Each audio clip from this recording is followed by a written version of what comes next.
Comment adapter votre stratégie marketing aux deux types de prospects? Si vous êtes un coach, un expert de l'accompagnement, il existe deux types de prospects. On va voir, je vais définir spécifiquement quels sont ces deux types de prospects et on va voir quelle stratégie vous devriez mettre en place selon le type de prospect. Le problème, c'est que la plupart des coachs ne s'adressent qu'à un type de client. Vous allez voir un type de prospect. On va voir tantôt que même 99% des coachs ne s'adressent qu'à un type de prospect et c'est pas nécessairement le meilleur prospect. Donc, c'est ça le problème. Et si vous mettez en action, ce qu'on va voir aujourd'hui, bien, vous allez vendre non seulement à un, mais à deux types de prospects et aussi, vous allez faire des ventes beaucoup plus rapidement. À l'agenda, donc, les deux types de prospects et les meilleures stratégies à adopter selon chaque type de prospect. J'ai deux cadeaux pour vous avant de débuter. Si ce n'est pas déjà fait, écrivez le mot client dans les commentaires afin d'assister à ma mini-formation qui s'intitule Comment attirer 10 futurs clients qualifiés par jour de façon 100% organique, donc sans publicité, sans tunnel de vente complexe, sans partenaire et sans devoir publier du contenu à tous les jours sur les médias sociaux. Donc, juste écrire le mot client dans les commentaires, je vous envoie le lien. Petite formation de seulement 9 minutes 35 secondes, vous allez adorer. Et aussi, si vous êtes prêt à passer à l'action maintenant pour développer votre business en ligne, je vous offre une consultation d'affaires gratuite. Écrivez le mot appel dans les commentaires, on va jaser pendant 45 minutes. Donc, vous allez choisir la date et l'heure qui vous convient. Il n'y a aucun engagement. Et à la toute fin de notre appel, vous allez repartir de là avec un plan d'action en 3 étapes pour développer votre business en ligne. Et si jamais vous me donnez la permission, je vous parlerai de mon programme d'accompagnement pour vous aider à exécuter le plan d'action que je vous aurai donné. Donc, écrivez le mot appel dans les commentaires si vous aimeriez avoir le lien de mon Calendly. On débute immédiatement. Donc, les deux types de prospects qui existent, il y a ceux qu'on appelle des chercheurs d'informations et ceux qu'on appelle des chercheurs de solutions. Évidemment, je vous laisse deviner tout de suite, le meilleur type de prospects, ce sont les chercheurs de solutions, mais malheureusement, 99% des coachs s'adressent à des chercheurs d'informations. En fait, c'est correct que de s'adresser aux deux types de clients potentiels, mais on veut surtout s'adresser aux chercheurs de solutions. Donc, ce qu'on va voir ensemble, je vais définir en détail chacun des types de personnalités, donc les chercheurs d'informations et chercheurs de solutions, et surtout les meilleures stratégies à adapter pour chacune de ces types de prospects. Donc, l'erreur à ne pas faire, évidemment, c'est de s'adresser qu'à un seul type de prospect. Les chercheurs d'informations, on va commencer avec ces gens-là. Les chercheurs d'informations, ça représente 93% de vos prospects. Donc, c'est une des raisons pourquoi la plupart des coachs focus sur ces gens-là. C'est la grande majorité des gens. Ces chercheurs d'informations-là, c'est des gens qui, malheureusement, ne sont pas prêts à acheter maintenant. Donc, c'est ça l'erreur que les gens font, c'est qu'ils s'adressent juste à ces gens-là qui ne sont pas prêts à acheter maintenant. Et c'est une des raisons pourquoi bien des coachs meurent de faim.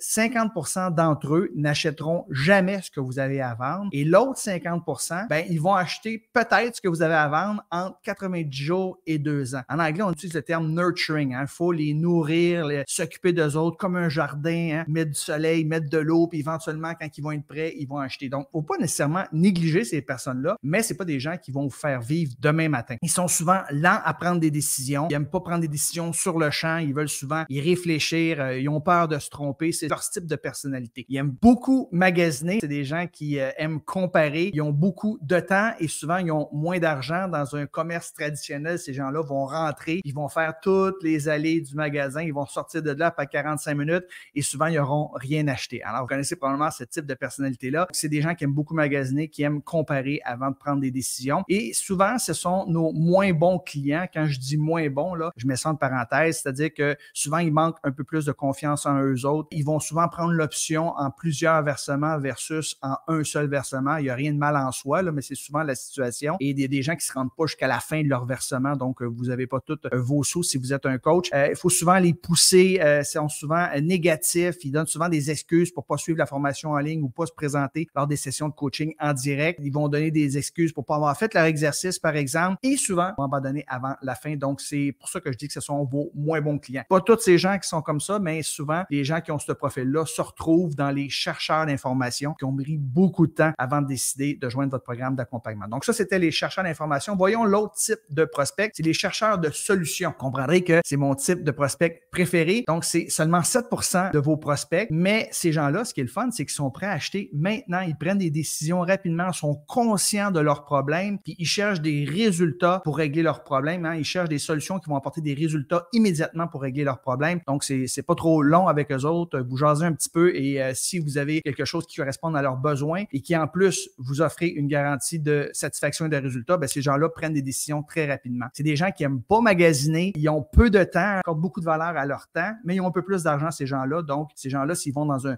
magasin traditionnel, ils n'entreront pas pour faire le tour de toutes les allées sans rien acheter. Généralement, ils rentrent dans un magasin, ils accrochent le commis en partant. Je cherche telle affaire. Le commis va lui dire, c'est dans rangée numéro 4 et en dedans de 7 minutes, ils sont sortis et ils ont acheté quelque chose. Donc, vous reconnaissez peut-être un peu dans ce type de personnalité. Donc, c'est des gens qui n'aiment pas magasiner, c'est des gens qui veulent des solutions puis qui les veulent maintenant, leurs solutions. Et généralement, ce sont aussi vos meilleurs clients. Meilleurs clients dans le sens que c'est souvent eux qui vont régler en un versement plutôt que plusieurs versements. C'est des gens qui vont suivre votre formation au complet, sont toujours présents aux sessions de coaching hebdomadaires. Ils ne donnent pas d'excuses, ils sont positifs et généralement, ce sont eux qui obtiennent le plus de résultats. Donc, évidemment, ce sont vos prospects de rêve, des chercheurs de solutions plutôt que des chercheurs d'informations. On va s'adresser toutefois aux deux. Donc, je vais vous partager maintenant les meilleures stratégies pour chaque type de prospect. Juste avant, mini-pause publicitaire. Si vous aimeriez assister à ma mini-formation, comment attirer 10 futurs clients par jour sans publicité, je vous invite à écrire le mot client dans les commentaires. Je vous envoie le lien. C'est une petite vidéo d'à peu près 9 minutes 35 secondes. Vous allez adorer. Vous n'avez même pas besoin de faire de opt-in, laissez votre courriel. Donc, vous allez avoir accès immédiatement à la vidéo. Et finalement, si vous aimeriez qu'on se jase ensemble de votre projet entrepreneurial, de vos stratégies actuelles, de vos objectifs, de vos défis, ce qui vous bloque, ce qui vous empêche de faire développer votre business en ligne, croître votre business en ligne, écrivez le mot appel dans les commentaires. Je vous envoie mon lien de Calendly. Vous choisissez l'heure et la date. Vous allez avoir une dizaine de questions à remplir pour être certain que je me prépare bien avant notre rencontre. Et à la toute fin, vous allez repartir de notre appel de 45 minutes avec un plan d'action en 3 étapes pour développer votre business en ligne. Et si vous voulez que je vous aide pour exécuter le plan, ça va me faire plaisir, évidemment. Écrivez le mot appel dans les commentaires. Donc, on poursuit. Donc, voici les meilleures stratégies pour les chercheurs d'informations. Donc, je rappelle, c'est 93% de vos prospects. Il faut évidemment pas négliger ces personnes-là parce que si on s'adresse juste aux gens qui veulent passer à l'action immédiatement, il y a juste 7% des gens. Donc, on veut penser à moyen et à long terme. Tout mène vers un appel stratégique. Donc, tous vos efforts que vous allez mettre en place vont mener vers un appel stratégique, si vous préférez un appel découverte. Donc, quand on est un coach en ligne et qu'on vend des programmes d'accompagnement en 1000, 2000, 3000 et même 5000 $ ou plus, ça passe via un appel stratégique. C'est très rare que quelqu'un va écouter une vidéo puis il va décider d'acheter un programme au-delà de 1000 $ ou 1000 €. Donc, on va faire un appel stratégique avec ces personnes-là. Donc, type de contenu que la plupart des gens vont utiliser. Ils vont créer un site Internet. Moi, je pense que c'est une des dernières choses que vous devez faire lorsque vous êtes un coach en ligne. Gaspillez pas votre temps, votre énergie, votre argent là-dessus. Il n'y a jamais personne, personnellement, moi, qui est allé sur mon site Internet et qui a acheté un de mes programmes d'accompagnement. C'est un programme d'accompagnement, encore une fois, ça se vend assez cher. Donc, il n'y a pas personne qui va acheter ça juste en visitant votre site Internet. Ça peut être bon une fois que vous êtes établi. Si les gens cherchent de l'information sur vous, ils peuvent avoir peut-être de l'information sur vous, mais sur votre site Internet, très important de faire en sorte que les gens vous donnent leur adresse de courriel et qui vont aller vers des outils comme on va voir tantôt, comme par exemple une VSL, par exemple un webinaire, blog, podcast. Ce sont des stratégies qui sont quand même bien, mais c'est très long. C'est très rare que quelqu'un va lire un article de blog ou qui va, par exemple, écouter un podcast et par la suite va booker directement un appel stratégique avec vous. J'ai marqué SEO parce que c'est important dans ce cas-là d'utiliser les bons termes que si des gens font des recherches, ils puissent vous trouver. Donc, SEO, ça veut dire Search Engine Optimization. Une autre stratégie, c'est d'offrir des guides PDF, des checklists ou des e-books. Donc, c'est une super belle stratégie pour grossir sa liste de courriels. Et là, si vous avez une liste de courriels, la prochaine stratégie, c'est d'envoyer une infolette. Très important, ça ne donne rien de ramasser des courriels si vous n'avez pas une infolette, si vous ne cultivez pas la relation avec les gens et si vous envoyez des courriels juste pour faire de la promotion. Ça ne marchera pas, les gens vont se désabonner. Un guide PDF, checklist, e-book, ce sont des bonnes stratégies pour récolter les adresses de courriel. Mais c'est très rare qu'un prospect va prendre un appel stratégique avec vous seulement après avoir lu un guide PDF de 5-6 pages, par exemple, ou d'avoir downloadé, téléchargé une checklist. Les e-books, c'est pas une stratégie que j'aime beaucoup là, parce que les gens sont réticents à donner leur adresse de courriel parce qu'un e-book, là, c'est 20, 30, 40, 50 pages. Ça prend trop de temps à consommer.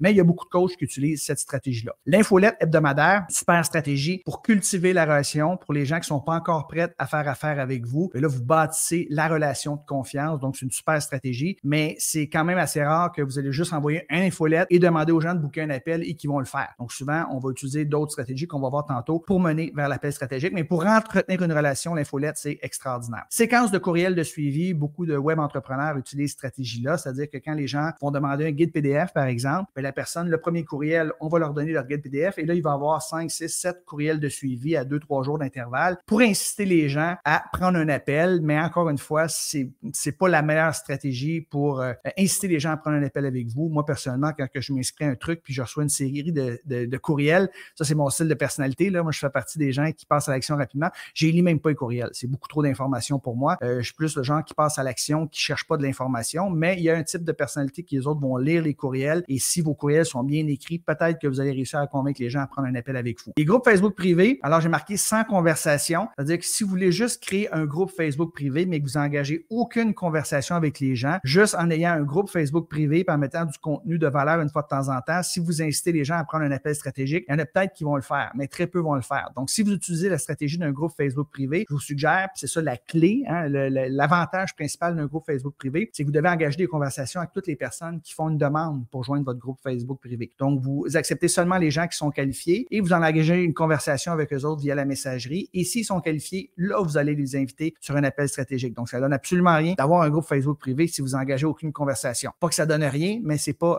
super comme stratégie. Maintenant, des vidéos courtes sur les médias sociaux. Ça, il y a beaucoup de coachs qui utilisent ça. Ils pensent que c'est le Saint Graal puis que c'est de cette façon-là qu'ils vont booker des appels stratégiques ou des appels découvertes. Donc, des vidéos courtes, souvent 30, 45, 60 secondes ou même 90 secondes. Et là, ils se font dire qu'ils doivent publier 3 ou 4 vidéos par jour. Donc, c'est des gens, là. Puis une vidéo de 1 minute, ça peut prendre jusqu'à 45 minutes si tu fais bien la vidéo, écrire ton script, faire la captation vidéo, faire le montage, mettre du B-roll, mettre des sous-titres. Donc, une vidéo peut prendre 45 minutes avec le montage et tout. Donc, c'est beaucoup de temps, beaucoup d'énergie. Et les gens, quand ils sont sur les médias sociaux, sont pas en mode recherche de solutions, sont en mode divertissement. Donc, c'est très rare que les gens vont scroller comme ça sur leur TikTok, Instagram, peu importe. Et là, oups, ils vont écouter une vidéo. Et là, même si vous faites un call to action de prendre un appel, ils vont prendre un appel. C'est très rare. Hein? Les gens sont pas en mode de recherche de solutions. Donc, c'est pas une super stratégie. C'est correct de le faire, mais c'est pas cette stratégie-là qui va vous apporter le plus d'appels découvertes. Là, j'ai mis en rouge parce que les prochaines stratégies sont plus puissantes pour mener vers un appel stratégique. Donc, d'organiser des défis. Moi, je suggère à mes clients d'en organiser 3 ou 4 par année, souvent un défi de 3 ou 5 jours. Vous allez beaucoup de contenu, hein, par exemple, dans un groupe Facebook privé pendant 30-45 minutes. Vous allez aider vos prospects à résoudre un problème spécifique et vers le milieu et la fin de votre défi, bien, vous incitez les gens à prendre un appel avec vous, ceux qui veulent aller plus loin, plus vite, plus en profondeur. Donc, c'est une super stratégie. Pourquoi? Bien, parce que vous avez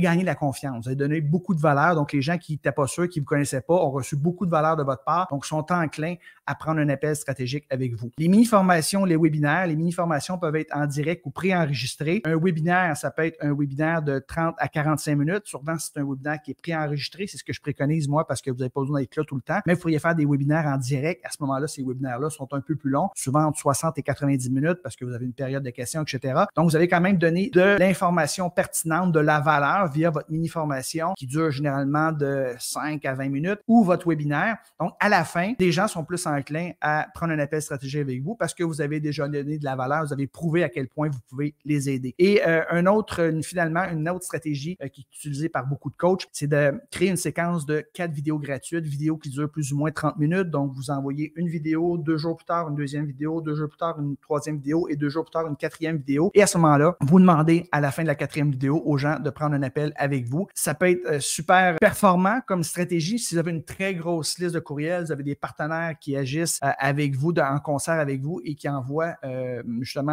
beaucoup de courriels à leur liste, qui donnent des bonus pour inciter les gens à écouter votre série de 4 vidéos gratuites. Mais c'est très compliqué à mettre en place et c'est très difficile d'être en mesure de créer 4 bonnes vidéos de 30 minutes qui gardent l'attention des gens. Puis aujourd'hui, les gens, ils veulent des résultats rapidement. Puis souvent, ils vont s'inscrire à la séquence de 4 vidéos gratuites. Puis si vous êtes chanceux, ils vont écouter la première, ils n'écouteront pas nécessairement les 3 autres. Donc, c'est une stratégie qui est un petit peu dépassée, mais le but étant d'amener les gens vers les appels stratégiques, surtout des gens qui sont des chercheurs d'informations. Donc, je ne dis pas de ne pas mettre en place ces choses-là. Oui, vous pouvez le mettre, mais ce n'est pas ce qui va vous apporter des clients rapidement. Et on va mettre l'emphase, évidemment, sur les défis gratuits, les mini-formations, les webinaires et les séquences de 4 vidéos gratuites. Moi, je n'utilise plus cette stratégie-là, mais c'est ce qui va inciter le plus les gens à prendre un appel stratégique avec vous pour les chercheurs d'informations. Maintenant, comme j'ai mentionné tantôt, 99% des coachs visent les chercheurs d'informations et utilisent ces stratégies-là. C'est pas mauvais en soi, mais il y a un autre type de prospect qui est meilleur selon moi et il y a d'autres stratégies qui sont plus efficaces. Donc, les meilleures stratégies pour les chercheurs de solutions. Et là, je les ai mis en ordre de difficulté du plus facile au plus difficile à mettre en œuvre. Et toutes ces stratégies-là, évidemment, visent des chercheurs de solutions. Le 7% des clients qui sont prêts à passer à l'action maintenant et mènent vers un appel stratégique. Donc, la façon la plus facile, la plus rapide, c'est de créer ce qu'on appelle des publications d'engagement. Et par la suite, tous les gens qui ont levé la main puis qui ont engagé avec vous sous vos publications, vous allez engager une conversation avec ces gens-là. Si c'est fait sur les médias sociaux, vous engagez la conversation via la messagerie ou les DM et vous allez faire ce qu'on appelle du chat selling. Et si vous avez une infolette, ben, vous allez continuer la conversation via le courriel et souvent, ben, vous avez un call to action et si les personnes sont qualifiées, pouf, vous les amenez vers un appel stratégique qu'on appelle découverte avec vous. C'est de loin la façon la plus rapide, la plus facile, la moins complexe de faire en sorte que des prospects qui sont prêts à passer à l'action maintenant lèvent la main et là, vous les amenez sur un appel stratégique. Vous pourriez utiliser cette stratégie-là aujourd'hui même, créer une publication d'engagement et vous allez voir si vous avez déjà une communauté, vous avez déjà une liste de courriels, il y a plein de gens qui vont lever la main. Deuxième stratégie, c'est de créer des vidéos sur YouTube ou écrire des articles sur Google. C'est la même compagnie d'ailleurs. Google, c'est souvent du texte alors que YouTube, c'est des vidéos. Et là, pourquoi je mets l'emphase sur YouTube et Google? Pourquoi? Parce que les gens sont en mode recherche versus les médias sociaux traditionnels. Quand les gens y vont pour se divertir. Ils ne veulent pas chercher de l'information, régler leurs problèmes. Alors que quand les gens vont sur particulièrement YouTube, ben, ils cherchent des solutions à leurs problèmes. Donc, j'ai une petite préférence pour YouTube versus Google parce qu'évidemment, c'est beaucoup plus facile de convertir, de gagner la confiance de quelqu'un via une vidéo que simplement du texte. Mais si vous mettez, par exemple, une fois par semaine, une vidéo de contenu de valeur et suite à votre vidéo, vous avez un appel à l'action pour prendre un appel avec vous, mais vous avez beaucoup plus de chances que les gens prennent un appel avec vous parce qu'ils ont fait une recherche sur Google pour trouver de l'information parce qu'ils sont conscients de leurs problèmes versus les médias sociaux. Donc, c'est extrêmement puissant. Prochaine stratégie, d'avoir des études de cas ou si vous préférez des témoignages de clients qui se sont joints à votre programme d'accompagnement, qui avaient tel problème puis qui ont passé à l'action puis qui aujourd'hui ont des résultats extraordinaires. Et ça va parler énormément à quelqu'un qui est en recherche de solutions, quelqu'un qui va obtenir le type de résultat que votre client passé a déjà obtenu. Donc, je vous suggère très régulièrement de mettre en avant des études de cas de vos anciens clients. Et l'appel à l'action, c'est que si vous aimeriez obtenir des résultats similaires, si vous êtes dans la même situation que mon client, ben, prenez un appel avec moi. Quatrième stratégie, avant-dernière stratégie que je vous suggère d'utiliser. Et là, plus qu'on descend, plus que c'est compliqué à mettre en place parce que faire une publication d'engagement, c'est très simple. Engager une conversation, il s'agit juste de connaître les 5 bonnes questions que j'enseigne dans ma formation afin d'amener sur un appel. Faire une vidéo sur YouTube, c'est pas si compliqué que ça. Faire une entrevue avec quelqu'un qui a déjà été un de vos clients, savoir quelles questions, ça c'est important, savoir quelles questions lui poser, c'est pas si compliqué que ça. Une VSL, là, ça devient un peu plus compliqué. Une VSL, c'est une vidéo sales letter. Ça dure généralement entre 5 et 20 minutes. Personnellement, ma VSL dure plus ou moins 10 minutes. Et ce que vous faites dans cette VSL-là, le but, c'est de convaincre les gens, d'inciter les gens à prendre un appel avec vous à la toute fin. Vous pourriez avoir un opt-in, c'est-à-dire que les gens doivent laisser leur courriel, leur prénom pour écouter votre VSL, mais c'est un point de friction. Il y a beaucoup de gens qui ne le feront pas. Alors que si vous donnez le lien directement, les gens écoutent votre VSL et à la fin, ils peuvent tout simplement prendre un appel avec vous. Alors, dans cette VSL, oui, on va donner du contenu de valeur. On va surtout parler du quoi et du pourquoi. On va comparer justement ce qui existe présentement sur le marché, puis quoi votre stratégie est la meilleure, mais vous n'allez pas nécessairement aller très en profondeur par rapport à votre stratégie. Votre but, c'est de vendre l'idée à la personne qui écoute la VSL, de prendre un appel stratégique avec vous. Donc, c'est une super bonne stratégie. Les gens qui prennent des décisions rapidement, hein, les gens qui sont des chercheurs de solutions adorent ça parce que c'est court, ça se consomme rapidement. Ils n'ont pas besoin de mettre leur adresse de courriel. Ils ne recevront pas une séquence de courriel à l'infini. Donc, c'est tout de suite, ils ont un problème, ils veulent une solution. Ça leur résonne avec eux autres. Ils vont prendre un appel avec vous. Donc, excellente stratégie. Mais quand même, il faut crypter sa VSL, il faut la filmer, il y a une job de montage à faire, donc c'est un peu plus complexe. Et finalement, la dernière stratégie qui s'adresse à des chercheurs de solutions, c'est de faire de la publicité sur différentes plateformes de médias sociaux. Ça peut être Facebook, Instagram, TikTok, ça peut être sur LinkedIn, ça peut être sur YouTube, tout dépendamment où se tient votre avatar. Mais vous allez ici faire du retargeting auprès des gens qui ont déjà engagé avec vous, des gens qui ont déjà montré leur intérêt. Donc, c'est des gens qui ont déjà consommé votre contenu, par exemple. Donc, on va juste faire une petite publicité, puis on va leur dire, ces gens-là, directement, de prendre un appel avec nous parce qu'ils ont déjà consommé